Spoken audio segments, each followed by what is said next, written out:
terima kasih atas kesempatannya. Perkenalkan, nama saya Ridho Dermawan dengan NIM 2018-210-245.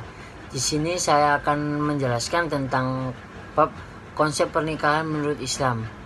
Yang pertama adalah pengertian pernikahan.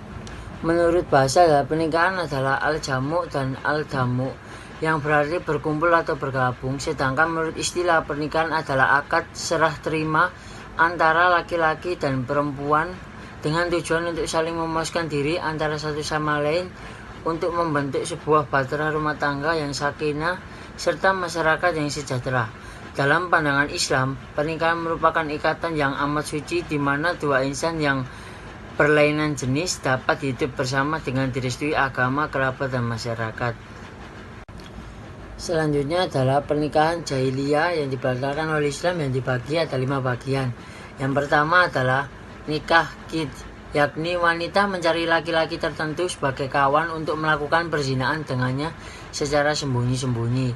Yang kedua adalah nikah batal, yakni seorang laki-laki berkata kepada laki-laki lain, "Turunlah istrimu kepadaku, nanti aku akan taruh istriku dan aku akan berikan tambahan." Yang ketiga adalah nikah istibda, yakni seorang suami berkata kepada istrinya setelah istrinya selesai haid, "Pergilah kepada si fulan dan berhubunganlah dengannya agar kamu mendapatkan bibit yang baik." Lalu suaminya menjauhinya sampai istrinya hamil. Yang keempat adalah pernikahan dengan cara sekumpulan laki-laki kurang dari 10 menemui seorang wanita yang semua menjimainya. Ketika wanita itu sudah hamil lalu melahirkan dan telah lewat beberapa hari, wanita itu mengirimkan seseorang kepada sekumpulan laki-laki itu, di mana masing-masing mereka tidak dapat menolak. Yang kelima adalah ada cara lain selain di atas, yakni ketika seorang berkumpul, kemudian mereka menemui kaum wanita pelacur, di mana kaum wanita itu tidak dapat menolak orang yang datang kepadanya. Selanjutnya adalah tujuan pernikahan dalam surat An-Nur 30 ayat 21, yang artinya adalah, "Dan di antara tanda-tanda kekuasaannya ialah Dia menciptakan untukmu istri-istri dan jenismu tentaram kepadanya, dan jadikanlah di antara rasa kasih dan sayang. Sesungguhnya pada yang demikian itu benar-benar terdapat tanda-tanda bagi kaum yang berpikir."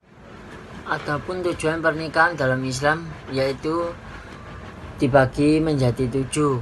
Yang pertama adalah menjaga diri dari perbuatan haram. Yang kedua adalah memperbaiki turunan. Yang ketiga dapat menyalurkan naluri seksual dengan cara sah dan terpuji. Yang keempat adalah memelihara dan memperbanyak keturunan dengan terhormat sehingga dapat menjaga kelestarian hidup umat manusia. Yang kelima adalah naluri keibuan dan kebapakan akan saling melengkapi dalam kehidupan berumah tangga bersama anak-anak mereka. Hubungan ini akan menumbuhkan rasa kasih sayang, sikap jujur, dan keterbukaan serta saling menghargai satu sama lain sehingga akan meningkatkan kualitas seorang manusia. Yang keenam adalah melahirkan organisasi dengan pembagian tugas dan tanggung jawab tertentu serta melatih kemampuan bekerja sama. Yang ketujuh adalah terbentuknya tali kekeluargaan dan silaturahmi antar keluarga sehingga memupuk rasa sosial dan dapat membentuk masyarakat yang serta kuat dan bahagia. Terima kasih. Selanjutnya akan dilanjutkan oleh rekan saya. Baik, terima kasih atas kesempatannya. Perkenalkan, nama saya Krisnawati Puspa Pratiwi dengan NIM 2018-210-357. Di sini saya akan melanjutkan presentasi dari rekan saya. Yang pertama, saya akan menjelaskan tentang hukum-hukum pernikahan. Nah, di dalam kehidupan sehari-hari itu manusia sudah diatur oleh hukum, baik itu hukum negara, hukum agama, ataupun hukum adat istiadat. Nah, tentunya di dalam agama Islam itu sudah diatur hukum-hukum untuk pernikahan yang sesuai dengan kaidah-kaidah Islam. Nah, yang pertama saya akan menjelaskan tentang hukum pernikahan wajib. Nah, di suatu pernikahan itu dapat dikatakan menjadi wajib apabila seseorang sudah mampu melakukan perkawinan dan nafsunya itu sudah mendesak, dan ditakutkan juga hal tersebut akan membuat seseorang terjerumus di dalam suatu perzinaan. Nah, maka baginya wajib untuk melakukan sebuah pernikahan. Nah, Imam Al-Qurtubi berkata bahwa para ulama tidak berbeda pendapatnya tentang wajibnya nikah seseorang untuk apabila dia itu adalah orang yang mampu dan takut tertimpa resiko zina pada dirinya sendiri. Nah, dan apabila dia tidak mampu, maka Allah Subhanahu wa taala itu pasti akan membuatnya cukup dalam masalah rezeki. Nah, begitu dijelaskan pada Al-Qur'an surat An-Nur ayat ke-33. Nah, lalu yang kedua ini ada pernikahan dengan hukum sunnah. Adapun bagi orang-orang yang nafsunya telah mendesak lagi mampu kawin, tetapi masih dapat menahan dirinya agar terhindar dari zina, maka orang tersebut itu dapat dikatakan sunnah untuk kawin. Nah, lalu yang ketiga ini ada pernikahan hukumnya makruh. Nah, makruh kawin itu bagi seseorang yang lemah syahwat dan tidak mampu memberi belanja istrinya, walaupun hal tersebut itu tidak merugikan istrinya karena ia kaya dan tidak mempunyai keinginan syahwat yang kuat. Juga makruh hukumnya jika karena lemahnya syahwat itu ia berhenti dari melakukan suatu ibadah atau juga menuntut sesuatu ilmu. Lalu yang keempat ada pernikahan dengan hukum mubah. Nah, ini tuh dapat dikatakan mubah itu bagi laki-laki yang tidak terdesak oleh alasan-alasan yang mewajibkan segera kawin atau menikah, atau dikarenakan suatu alasan-alasan yang mengharamkan untuk melakukan kawin, maka hukumnya akan mubah. Baik, terima kasih. Sekian presentasi dari saya. Mohon maaf bila ada salah kata. Yang selanjutnya akan dilanjutkan oleh rekan saya. Terima kasih. Terima kasih atas kesempatannya. Nama saya Estura Mala Putri, NIM 2018-210366.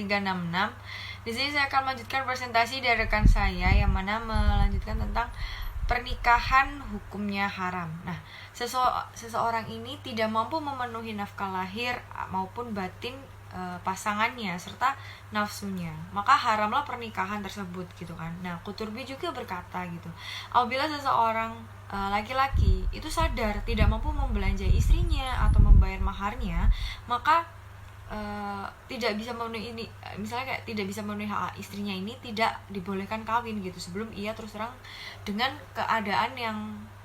keadaannya kepada si pasangannya ini sampai datang masanya di mana dia mampu memenuhi hak-hak pasangannya tersebut. Nah, Allah juga berfirman gitu, janganlah kamu menjatuhkan dirimu sendiri ke dalam kebinasaan dengan tanganmu sendiri, dalam surat Al-Baqarah ayat 195. Oke, selanjutnya saya akan menjelaskan tentang slide yang jelaskan tentang cara-cara pernikahan yang sah gitu kan, sesuai dengan syariat agama Islam. Nah, oleh karena itu sebagai seorang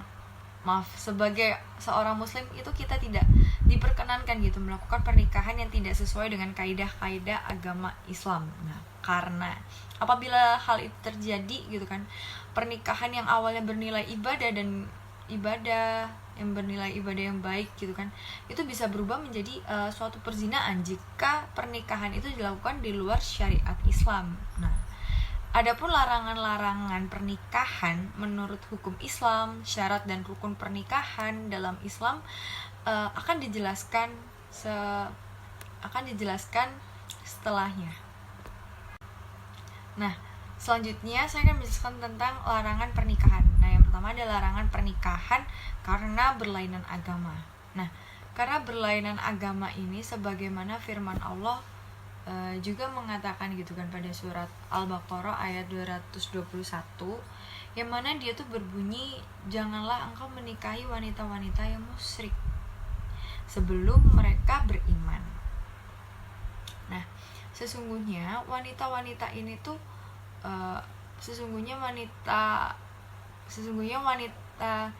budak yang mukmin itu jauh lebih baik gitu daripada wanita-wanita musyrik. Nah, walaupun dia menarik hatimu, dan janganlah engkau menikahi orang-orang yang musyrik hingga mereka beriman. Nah, sesungguhnya budak yang mukmin ini jauh lebih baik daripada orang musyrik. Nah, walaupun dia menarik hatimu, mereka mengajak kamu ke neraka. Sedangkan Allah kan mengajak kita ke surga dan ampunan dengan izinnya. Dan Allah juga menerangkan gitu di ayat-ayatnya kepada manusia supaya mereka itu mengambil pelajarannya. Selanjutnya saya akan menjelaskan tentang pernikahan karena hubungan darah dekat gitu kan. Kalau sudut dari kedokteran pun, perkawinan antar keluarga ini berhubungan darah terlalu dekat ini akan mengakibatkan keturunan yang kurang sehat karena sama gennya kan.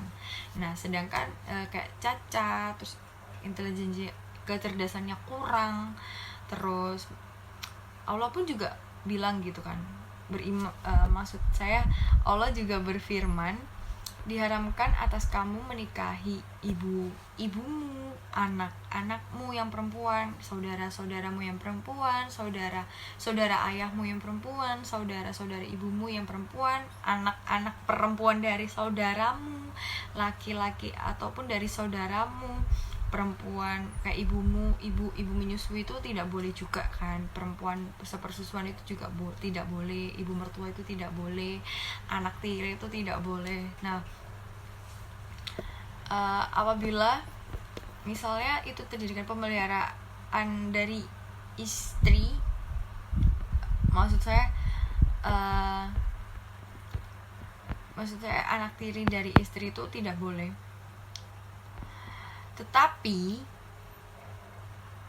jika kamu apabila belum campur dengan istri dan sudah diceraikan, maka tidak berdosa gitu kan. Jadi ketika punya istri, istrinya punya anak tiri tapi sudah diceraikan si istrinya, ini tidak berdosa karena udah cerai statusnya.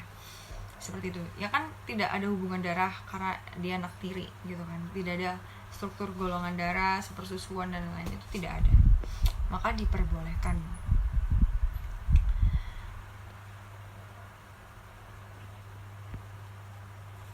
Dan diharamkan gitu ketika kita menikah dari anak kandung kita, itu diharamkan.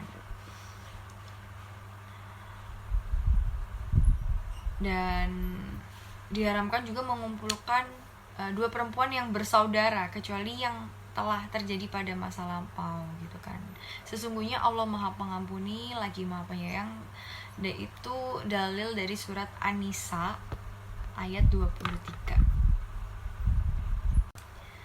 Selanjutnya saya akan menjelaskan tentang larangan pernikahan karena hubungan sepersusuan. Nah, seperti yang dijelaskan tadi, bahwa seseorang laki-laki ini dengan wanita itu tidak boleh menikah atau karena ada hubungan darah gitu kan. Tidak pernah menyusu saya pernah menyusu dengan ibu yang sama. Nah, itu tuh dianggap gitu mempunyai hubungan sepersusuan, karena dengan timbulnya larangan menikah antar keduanya ini karena ada beberapa alasan gitulah. Nah, tentunya akan timbul persoalan yang lain, ya kan? Beberapa kali kan menyusu itu atau berapa lama sih terjadinya persusuan ini gitu kan. Nah, larangannya ini tuh minimal 5 kali sampai kenyang setiap kali menyusu. Minimal 5 kali. Nah, dengan dipersoalkan kapan sewaktu-waktu menyusu itu, apakah sehari itu atau 5 kali itu, atau berjarak 2 atau 3 hari atau seminggu, maka barulah timbul larangan-larangan perkawinan gitu. Nah, pendapat ini juga adalah pendapat Imam Syafi'i gitu kan dengan para penganutnya. Dan larangan ini juga dijelaskan pada surat An-Nisa ayat 23, bermaksud semua yang dipelihara oleh ibu yang sama atau dipersusu oleh ibu yang sama meskipun tidak sekandung gitu kan. Nah, selanjutnya adalah larangan karena hubungan semenda. Nah, hubungan semenda itu apa sih? Semenda ialah setelah hubungan perkawinan yang terdahulu gitu. Nah misalnya kayak kakak adik perempuan dari istri itu tidak boleh, dan laki-laki yang telah menikahi kakaknya yang perempuan atau adiknya yang perempuan, maka timbullah larangan perkawinan antara suami dari kakak adik ini gitu. Nah perempuan itu dengan kakaknya yang jadi kayak gini, perempuan itu dengan kakaknya perempuan. Jadi semisal saya punya kakak perempuan, maka saya itu menikah dengan kakaknya, saya tuh menikah dengan suami kakak saya, itu tidak boleh seperti itu. Selanjutnya dilanjutkan oleh rekan saya. Terima kasih. Terima kasih atas kesempatannya. Saya Nuning Arlinda, NIM 2018-210372. Di sini saya akan melanjutkan presentasi dari rekan saya, yaitu larangan pernikahan terhadap wanita yang dili'an. Li'an adalah saling menjauh, yakni suami istri saling menjauh setelah terjadinya li'an. Li'an adalah sumpah suami bahwa istrinya telah berzina atau berselingkuh dengan orang lain, dan anak yang dilahirkan istrinya akibat zina bukanlah anaknya sendiri. Jika seorang menuduh istrinya berzina tanpa bukti, maka ia telah melakukan khodzaf dan berhak mendapatkan hukuman hads berupa 80 kali cambukan. Allah Ta'ala berfirman bahwa orang-orang yang menuduh wanita-wanita yang baik-baik dan tidak berzina, mereka tidak mendatangkan 4 orang saksi, maka cambuklah mereka sebanyak 80 kali cambukan. Quran Surat An-Nur, Juz 4, ayat 4. Selanjutnya yaitu larangan menikah wanita pezina maupun laki-laki pezina. Tujuan perkawinan sifatnya adalah suci. Ia harus dicegah dari segala unsur penodaan dan pengotoran, karena itulah ia menjadi lembaga keagamaan. Haramlah yang tidak melindungi, mengawal, dan mengamankan kesucian pernikahannya. Perkawinan yang didasarkan sekuler saja atau menurut apa adanya begitu saja tidak dapat menjaga atau tidak akan mampu menjaga kesucian itu. Seperti yang dijelaskan dalam Quran Surat An-Nur ayat 3. Orang laki-laki pezina yang dinikahinya ialah perempuan pezina pula atau perempuan musyrik. Perempuan pezina jodohnya ialah laki-laki pezina pula atau laki-laki musyrik, dan diharamkan yang demikian itu atas orang-orang yang beriman. Quran Surat An-Nur Juz 24 ayat 3. Larangan suami menikahi mantan istri yang telah ditalak 3. Seorang suami yang telah menalak 3 mantan istrinya tidak diperkenankan menikahi kembali, kecuali jika mantan istri telah dinikahi oleh seseorang laki-laki lain dengan syarat harus dicampuri dulu oleh suaminya kemudian diceraikan. Barulah suami pertama boleh menikahi kembali, akan tetapi dalam hal ini tidak boleh dilakukan secara sengaja. Misalnya si suami berkata kepada orang yang telah menikahi istrinya, saya izinkan kamu menikahi mantan istriku dan kamu boleh mencampurinya, kemudian kamu ceraikan dia untukku. Tidak boleh hal itu. Ada unsur penceraian dalam hal ini. Allah berfirman, kemudian jika si suami menalaknya atau sesudah talak yang kedua, maka perempuan itu tidak lagi halal baginya hingga dia kawin dengan suami yang lain. Kemudian jika suami yang lain itu menceraikannya, maka tidak ada lagi dosa bagi keduanya atau bekas suami pertama dan istri untuk kawin kembali jika keduanya berpendapat akan dapat menjalankan hukuman-hukuman Allah. Itulah hukuman-hukuman Allah diterapkannya kepada kaum yang mau mengetahuinya. Quran Surat Al-Baqarah Juz 2 ayat 230. Larangan menikah lagi bagi seseorang laki-laki yang sudah beristri 4. Prinsip pernikahan dalam Islam itu monogami. Artinya boleh seseorang laki-laki menikahi 2-4 perempuan dengan syarat ia harus bisa berlaku adil terhadap istri-istrinya, baik itu yang bersifat kebutuhan seksual maupun kebutuhan materi.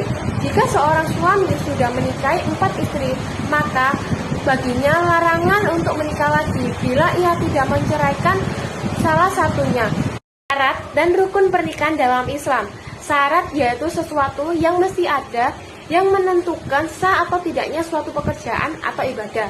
Tetapi sesuatu itu tidak termasuk dalam rangkaian pekerjaan itu, seperti menutup aurat untuk sholat, atau menurut Islam calon pengantin laki-laki maupun perempuan itu harus beragama Islam, yaitu rukun sesuatu yang mesti ada yang menentukan sah atau tidaknya suatu pekerjaan atau ibadah, dan sesuatu itu bermaksud dalam rangkaian pekerjaan itu, seperti membasuh muka untuk wudhu dan takbiratul ihram untuk sholat, atau adanya calon pengantin laki-laki atau perempuan dalam perkawinan.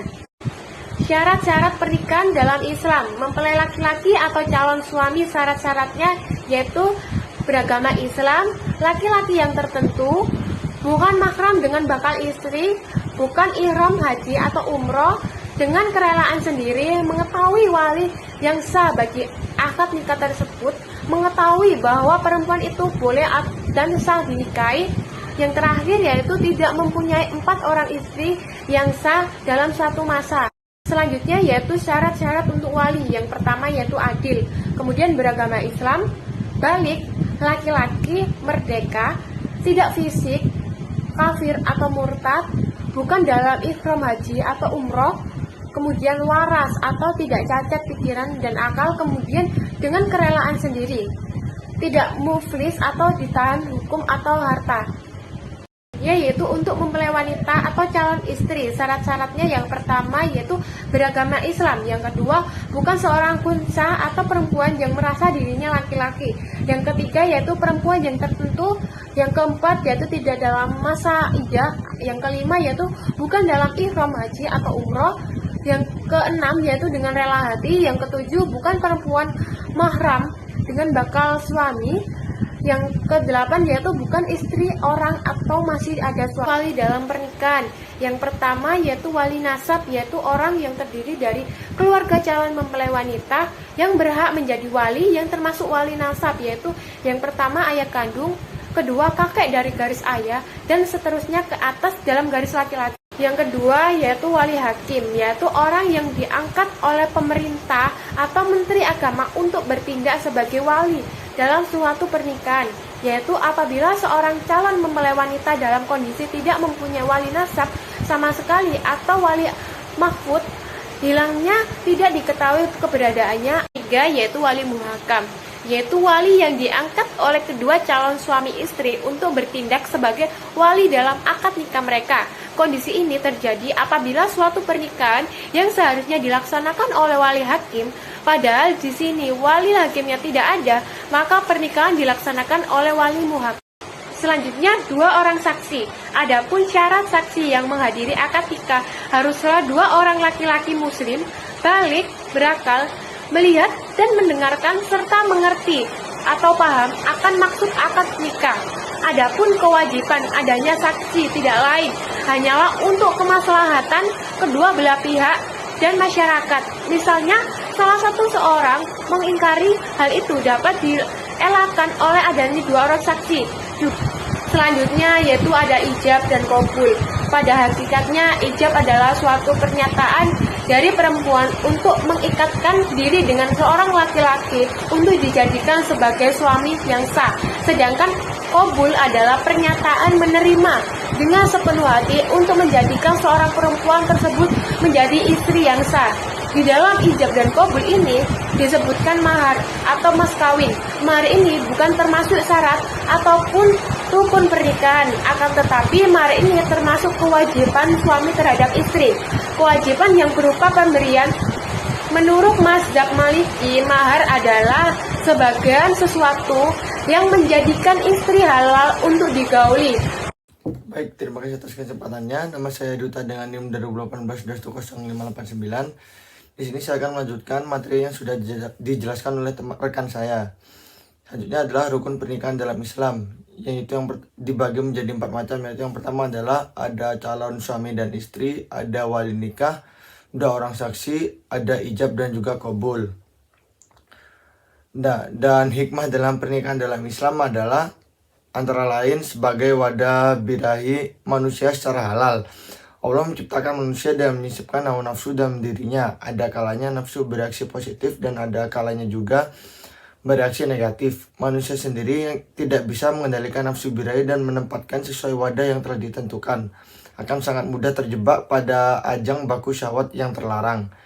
Yang kedua adalah meneguhkan akhlak terpuji. Dengan menikah, dua anak manusia yang berlawanan jenis tengah berusaha dan selalu berupaya membentengi serta menjaga harkat dan juga martabatnya sebagai hamba Allah yang baik. Akhlak dalam Islam sangatlah penting. Lenyapnya akhlak dari diri seseorang merupakan lonceng kebinasaan bukan saja bagi dirinya, bahkan bagi suatu bangsa. Dan juga membangun rumah tangga Islami. Slogan dalam Sakinah Mawaddah Warahmah tidak akan menjadi kenyataan jika tanpa dilalui proses menikah. Tidak ada kisah menawan dari insan-insan terdahulu maupun sekarang hingga mereka sukses mendidik putra-putri dan keturunan bila tanpa menikah yang diteruskan dengan membangun induk rumah tangga Islami. Selanjutnya adalah memotivasi semangat ibadah. Risalah Islam tegas memberikan keterangan pada umat manusia bahwa tidaklah mereka diciptakan oleh Allah kecuali untuk bersembah, sujud, beribadah kepadanya. Dengan menikah diharapkan pasangan suami istri saling mengingatkan kesalahan dan juga kebenarannya juga. Selanjutnya adalah perceraian. Perceraian di sini adalah pada dasarnya lepasnya ikatan pernikahan antara suami dan istri. Ketika pasangan suami dan istri sah dikatakan cerai, maka hak dan kewajiban antara keduanya sebagai pasangan pun akan gugur. Keduanya memiliki tanggung jawab atas diri masing-masing. Sejak saat diputuskan cerai, ini termasuk di mana keduanya sudah tidak boleh lagi melakukan hubungan intim atau bahkan bersentuhan seperti saat sebelum menikah dulu. Selanjutnya akan dijelaskan oleh rekan saya. Terima kasih. Terima kasih atas kesempatannya. Perkenalkan, nama saya adalah Arum Sania dengan NIM 2018-210607. Di sini saya akan menjelaskan tentang jenis-jenis perceraian. Dalam hukum perceraian ada yang disebut sebagai talak. Talak yakni gugurnya ikatan pernikahan dengan ucapan yang jelas dari suami maupun dari istri.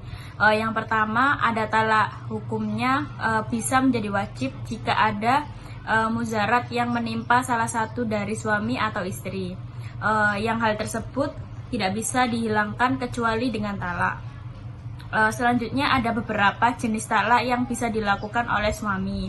Di antaranya seperti talak raj'i, talak bain, talak bid'ih, dan talak sunni. Selanjutnya pada talak raj'i, suami mengucapkan talak 1 atau talak 2 kepada istrinya. Pada talak ini suami masih boleh rujuk kembali dengan istrinya ketika masih dalam masa iddah. Lalu talak bain adalah perceraian di mana suami mengucap talak 3 kepada istrinya. Dalam kondisi ini istri tidak boleh rujuk kembali. Sementara itu talak bid'ih berarti suami mengucapkan talak saat sang istri dalam atau ketika istrinya sedang suci namun sudah disetubuhi. Lalu talak sunni merupakan talak di mana suami mengucapkan cerai talak kepada istrinya yang masih suci dan masih belum melakukan hubungan suami istri. Selanjutnya ada rukun perceraian. Keputusan untuk bercerai sudah bulat dan tidak bisa dicegah. Dalam prosesnya pun tetap tak luput dari aturan yang berlaku. Tetap ada rukun perceraian yang harus dipatuhi. Tak sekedar aturan, rukun-rukun ini juga menjadi syarat sahnya perceraian. Sehingga jika tidak dipenuhi maka tidak sah pula proses perceraian tersebut. Nah, berikut ini adalah rukun perceraian yang harus dilakukan oleh pasangan suami istri. Yang pertama, rukun perceraian untuk suami.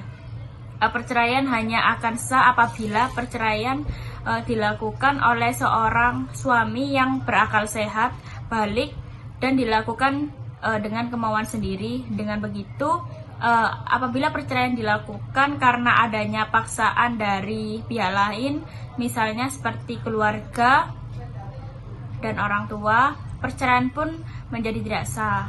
Lalu ada rukun perceraian untuk istri. Bagi seorang istri, perceraian baru akan sah jika akad nikahnya dengan suami dianggap sah dan istri belum diceraikan dengan talak 3 oleh suaminya. Perempuan bisa menggugat, sebenarnya istri boleh saja menggugat suami, namun harus ada alasan yang jelas terlebih dahulu. Jika tidak ada alasan yang jelas, maka menggugat cerai haram bagi seorang istri. Bagaimana disebutkan dalam hadis Rasulullah SAW berikut, siapa saja perempuan yang meminta atau menuntut cerai kepada suaminya tanpa alasan yang dibenarkan, maka diharamkan bau surga atas perempuan tersebut. Terima kasih.